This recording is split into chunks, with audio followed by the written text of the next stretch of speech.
ఇంకొక కాలర్ ఉన్నాడండి. ఎస్, ఆయుష్మాన్ భవ కార్యక్రమానికి స్వాగతం. హలో, చెప్పండి మేడం, మీ పేరేంటి, ఎక్కడి నుంచి కాల్ చేస్తున్నారు?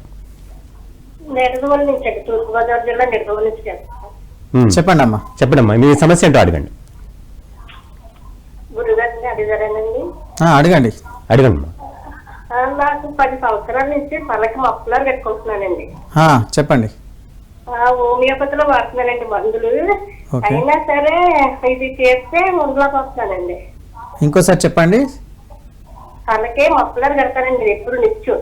అవును, నిత్యం కడతారు. ఓకే. 10 సంవత్సరాల నుంచి కడుతున్నానండి. 10 సంవత్సరాల నుంచి కూడా హోమియోపతిలో మందులు వాడుతున్నానండి. అయినా తగ్గట్టు ఇది చేస్తాకి కుదురుతుందండి. చేస్తే ముందులో పోతున్నానండి 5 నిమిషాలు. అచ్చా. అది మే నెలలో కూడా రాత్రులు పొగులు ఎప్పుడు నిత్యం అలా ఉండాలండి తలకి. ఇంకా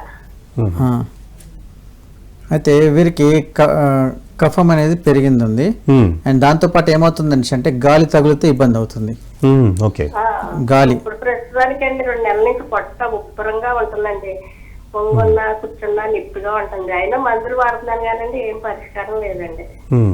ఇప్పుడు ఇక్కడ వీరికి జరుగుతున్న సమస్య ఏంటంటే దీంతో పాటు ఇంకోటి చెప్పారు, అది కడుపు గట్టిగా పట్టేసుకుంటుంది. అంటే డైజెషన్ లో ప్రాబ్లం ఉంది. అంటే వీరి యొక్క నాభిస్థానం జరిగిపోయింది, అలైన్మెంట్ చేసేయాలి. ఇది చేసిన వెంటనే వీరి యొక్క 10 సంవత్సరాలు కట్టుకుంటున్నది తీసేస్తారు. ఎందుకంటే బాడీ సమస్థితికి వచ్చేస్తుంది. అయితే వీరి యొక్క స్థితి అనేది చేంజ్ అయిపోయింది కాబట్టి వారు కట్టుకోవాల్సి వస్తుంది అన్నట్టు. ఎందుకంటే విపరీతంగా చల్లదనం అనిపిస్తుంది వారికి. అంటే కఫం లెవెల్ మీద పెరిగిపోయింది. అండ్ మెడల్ల దగ్గర వీళ్ళకి ప్రాబ్లం ఉంటుంది ఈ భాగంలో. తర్వాత వచ్చేసి మోషన్స్ క్లియర్ లేవు అనేసి అంటే నాభిస్థానం పైకి జరిగిపోయింది. అప్పుడు ఏం చేయాలి, నాభిస్థానాన్ని కరెక్ట్ స్థితికి తీసుకొచ్చేస్తే వారి యొక్క డైజెషన్ ప్రాపర్లీ అయిపోయేసి కావాల్సిన ఎలిమెంట్స్ బ్యాలెన్స్ చేసేసుకుంటాయి అన్నట్టు బాడీని. ఇంత చేసేస్తే వీరు సెట్ అయిపోతారు.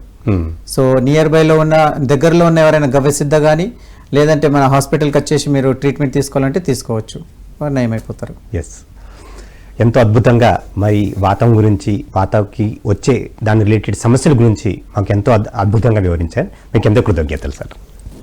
Thank you very much. ఓం వందే గోమూత్రం అండి.